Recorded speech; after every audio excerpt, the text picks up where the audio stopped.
Hi friends, പുതിയ വീഡിയോയിലേക്ക് എല്ലാവർക്കും സ്വാഗതം. ഒരുപാട് പേര് മുൻപേ ചോദിച്ചിട്ടുള്ള ചോദ്യങ്ങൾക്ക് ഉത്തരവുമായിട്ടാണ് ഞാൻ ഇന്ന് വന്നിരിക്കുന്നത്. ആദ്യത്തെ ചോദ്യം എന്ന് വെച്ചാൽ, നല്ല വരുമാനമുണ്ടായിരുന്ന ഷോപ്പ് എന്തുകൊണ്ട് നിർത്തി എന്നാണ്. ഒന്നാമത്തെ കാരണം എന്ന് വെച്ചാൽ, എൻ്റെ മക്കളെ ശ്രദ്ധിക്കണം. അത് കാരണം വെച്ചാൽ അവർ 7:30 ആകുമ്പോൾ സ്കൂളിൽ പോയി 3:30 ആകുമ്പോൾ തിരിച്ചു വരും. അപ്പോൾ അവരെ രാവിലത്തെ പ്രശ്നമില്ല, പക്ഷേ 3:30ക്ക് തിരിച്ചു വരുമ്പോൾ നമുക്ക് മക്കളെ ശ്രദ്ധിക്കാൻ പറ്റില്ല. അപ്പോൾ അവരെ നേരെ നമ്മൾ കടയിൽ പോകണം. അപ്പോൾ അവരെ പഠിപ്പിനെ ബാധിക്കും. മകളാണെങ്കിൽ 9th കഴിഞ്ഞ് 10th ആയി നിൽക്കുന്ന സമയമായിരുന്നു. അപ്പോൾ അത് കാരണം മോനാണെങ്കിലും 5ാം ക്ലാസ്സാണ്. അപ്പോൾ അവൻ്റെ പഠിപ്പിൻ്റെ കാര്യങ്ങളൊക്കെ ഭയങ്കര ഡിലേ. അവർക്ക് പഠിക്കാൻ തന്നെ ഭയങ്കര ബുദ്ധിമുട്ട്. നമ്മൾ കട അടച്ച് വരുമ്പോൾ എന്തായാലും 9:30 ആവുമല്ലോ. അപ്പോൾ അതൊക്കെ കഴിഞ്ഞ് ഇവിടെ വന്നവരെ കാര്യങ്ങൾ ശ്രദ്ധിക്കുക എന്ന് പറഞ്ഞു കഴിഞ്ഞാൽ നമുക്ക് നടക്കാറില്ല. രണ്ടാമത് തന്നെ നമ്മുടെ കട എടുത്ത ഓണറാണ്, ഒരു വയസ്സായ അമ്മൂമ്മയാണ്. അവർക്ക് ഈ സൗണ്ടുകളൊന്നും കേൾക്കാൻ പറ്റില്ല. അങ്ങനെയുള്ള ബുദ്ധിമുട്ടുകളൊക്കെ വരുമ്പോൾ അവർ ഭയങ്കര പ്രശ്നങ്ങൾ ഉണ്ടാക്കി തുടങ്ങിയിരുന്നു. കസ്റ്റമർ വരുമ്പോൾ അവരെ വണ്ടി പാർക്ക് ചെയ്യാൻ പറ്റില്ല. അങ്ങനെയൊക്കെ ഓരോ കാരണങ്ങൾ പറഞ്ഞിട്ടാണ് നമ്മളത് നിർത്തലാക്കി. ഓൾറെഡി നമ്മുടെ വീടിൻ്റെ മേലെ യൂണിറ്റ് സ്റ്റാർട്ട് ചെയ്തിട്ടുണ്ടായിരുന്നു വർഷങ്ങൾക്ക് മുന്നേ. 8 വർഷമായിട്ട് ഞാനിപ്പോൾ ചെയ്യണതാണ്. ഇപ്പോഴും പാവപ്പെട്ടവർക്ക് വേണ്ടി നമ്മൾ തയ്ക്കാൻ കൊടുക്കുന്നുണ്ട്, തയ്പ്പിക്കുന്നുണ്ട്, ഇപ്പോഴും ചെയ്തുകൊണ്ടിരിക്കുന്നുണ്ട്. അടുത്ത ചോദ്യം എന്ന് വെച്ചാൽ, കട നിർത്തിയിട്ട് പിന്നീട് ഓർഡർ വന്നിരുന്നോ എന്നായിരുന്നു. ഞാൻ ആദ്യമേ പറഞ്ഞല്ലോ, നമ്മൾ ഹോൾസെയിൽ കടകൾക്കൊക്കെയാണ് സ്റ്റിച്ച് ചെയ്ത് കൊടുത്തിരുന്ന ആ ഓർഡറുണ്ട്. അതുപോലെ തന്നെ നമുക്ക് കസ്റ്റമർ ഓർഡറുകളും വന്നിരുന്നു. ബർത്ത്ഡേ ഫ്രോക്കുകളും അല്ലാതെയുള്ള ചുരിദാറുകൾ, നൈറ്റികൾ, അതൊക്കെ നമുക്ക് സ്റ്റിച്ച് ചെയ്യാൻ നമ്മൾ അറിയണവർ ഇവിടെ കൊണ്ട് തന്നിരുന്നു. ഇപ്പോഴും നടന്നുകൊണ്ടിരിക്കുന്നുണ്ട്. ഒരുപാട് പേർക്ക്, വീട്ടമ്മമാർക്ക് ഉപകാരപ്പെടട്ടെ എന്ന് വെച്ച് തുടങ്ങിയതാണ് നമ്മൾ സ്റ്റിച്ചിങ് യൂണിറ്റ്.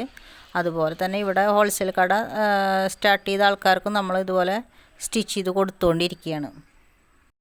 മൂന്നാമത്തെ ചോദ്യം എന്ന് വെച്ചാൽ, ഈ ഫീൽഡ് നല്ലതാണെന്നോ? തീർച്ചയായിട്ടും ഈ ഫീൽഡ് നല്ലതാണ്. നല്ല ക്വാളിറ്റിയോടുകൂടി നല്ല രീതിയിൽ നമ്മൾ സ്റ്റിച്ച് ചെയ്ത് ഹാർഡ് വർക്ക് ചെയ്യാൻ തയ്യാറാണെങ്കിൽ നന്നായിട്ട് നമുക്ക് ക്യാഷ് ഉണ്ടാക്കാൻ പറ്റും. നമുക്ക് പ്രെഡിക്റ്റ് ചെയ്യാൻ പറ്റില്ല. ചിലപ്പോൾ ഒരു മാസം 50,000 ആണെങ്കിൽ അടുത്ത മാസം ചിലപ്പോൾ 1,00,000 ആവാം. ചിലപ്പോൾ ഒന്ന് കുറഞ്ഞൊന്ന് വരാം. ഓർഡർ എങ്ങനെയാണോ അതുപോലെ ഇരിക്കും. നമ്മൾ പക്ഷേ വർക്ക് നമ്മളിതുപോലെ നല്ല രീതിയിൽ ചെയ്തു കൊടുത്താൽ തന്നെ നമ്മുടെ അടുത്തേക്ക് കസ്റ്റമറും ഹോൾസെയിൽ കടക്കാരും വന്നുകൊണ്ടേയിരിക്കും.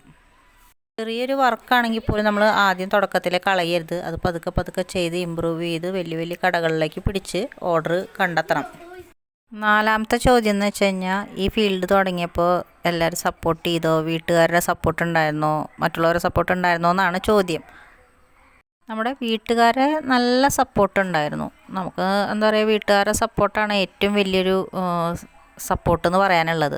പിന്നെ നാട്ടുകാർ നമ്മളെ ഈ പറഞ്ഞ പോലെ മോട്ടിവേഷനൊന്നും ഉണ്ടായിരുന്നില്ല. ഒരുപാട് തളർത്താനുള്ള ചോദ്യങ്ങളല്ല ഇങ്ങനെ പറയുമായിരുന്നു. കാരണം വെച്ചാൽ നിങ്ങൾക്കിത് വലിയ മുന്നോട്ട് പോവില്ല. കാരണം വെച്ചാൽ ഡ്രസ്സ് ഫീൽഡ് എന്ന് പറയണത് അത്ര, ഇപ്പം എല്ലാ മുക്കിലും മൂലയിലും ഡ്രസ്സുകളാണ്. സ്റ്റിച്ച് ചെയ്ത് കൊടുക്കാൻ ഇപ്പോൾ വില കുറവിൽ സ്റ്റിച്ച് ചെയ്ത് കൊടുക്കുന്ന ആൾക്കാരുണ്ട്. നിങ്ങൾക്കൊന്നും വർക്ക് കിട്ടില്ല, അങ്ങനെ ഒരുപാട് പറയുമായിരുന്നു. പിന്നെ ഞാൻ തയ്ക്കണതെല്ലാം എൻ്റെ മോളുടെ അളവിൽ തയ്ച്ച് മോഡലായിട്ട് നിൽക്കുന്നത് എൻ്റെ മോളാണ്. അപ്പോൾ അതൊക്കെ ഇട്ട് എല്ലാവർക്കും ഇഷ്ടപ്പെട്ട് ഒരുപാട് ആൾക്കാർ ഓർഡർ ചെയ്യാറുണ്ടായിരുന്നു. ഓണത്തിന് അതുപോലെ തന്നെ പട്ടുപാവാട ധാവണിയായിട്ടും അല്ലാതെ ഡ്രസ്സുകളായിട്ടൊക്കെ നമുക്ക് ഒരുപാട് ഓർഡർ വന്നിട്ടുണ്ട്. നമുക്ക് ചെയ്തു കൊടുക്കാൻ പറ്റാത്ത അത്രയും ഓർഡറുകൾ വന്നിട്ടുണ്ട്. നമ്മുടെ ഹാർഡ് വർക്കാണ് അതിൻ്റെ മെയിൻ കാരണം. അതുപോലെ ഇവിടുത്തെ പാവപ്പെട്ട സ്ത്രീകൾക്കാണെങ്കിലും അതുകൊണ്ട് ഒരുപാട് ജോലി കൊടുക്കാൻ നമുക്ക് പറ്റിയിട്ടുണ്ട്. സ്റ്റിച്ചിങ്ങിനെ കുറിച്ചിട്ട് നിങ്ങൾക്ക് കൂടുതലായിട്ട് അറിയണമെന്നുണ്ടെങ്കിൽ എന്നോട് കമൻറ്റ് ബോക്സിൽ ചോദിച്ചോളൂ. ഞാനത് വീഡിയോ ആയിട്ട് ചെയ്യാം. നിങ്ങൾക്ക് എങ്ങനെയാണ് ഓർഡർ പിടിക്കേണ്ടത്, എങ്ങനെ സ്റ്റിച്ച് ചെയ്ത് കൊടുക്കാം, അങ്ങനെ എന്തെങ്കിലും ഡൗട്ടുകൾ ഉണ്ടെങ്കിൽ ഞാൻ ആത്മാർത്ഥമായിട്ട് നിങ്ങളെ ഹെൽപ്പ് ചെയ്യുന്നതായിരിക്കും. നിങ്ങൾക്ക് സ്റ്റിച്ച് ചെയ്യാൻ അറിയില്ല, നിങ്ങൾക്ക് ഇതുപോലെ ഡ്രസ്സ് ഫീൽഡ് ചെയ്യണം, ഓൺലൈനായിട്ട് വിൽക്കണം, അല്ലെങ്കിൽ നമുക്ക് അടുത്തുള്ള കടകൾക്ക് ഓർഡർ മേടിച്ച് കൊടുക്കണം എന്നുണ്ടെങ്കിൽ ഞങ്ങൾ സ്റ്റിച്ച് ചെയ്ത് തരാനും ഞങ്ങൾ തയ്യാറാണ്. ഞങ്ങൾ ഇപ്പോഴും ഓൺലൈനിലുള്ള ഒരുപാട് പേർക്ക് സ്റ്റിച്ച് ചെയ്ത് കൊടുക്കുന്നതാണ്. അതുകൊണ്ട് ഞങ്ങൾ എന്തായാലും തീർച്ചയായിട്ടും സഹായിക്കാം. നിങ്ങൾക്ക് ഇതിനെപ്പറ്റി കൂടുതൽ അറിയാൻ വേണ്ടി നിങ്ങൾക്ക് കമൻറ്റ് ബോക്സിൽ പറയാം. നിങ്ങൾക്ക് ചോദ്യങ്ങൾ ചോദിക്കാം.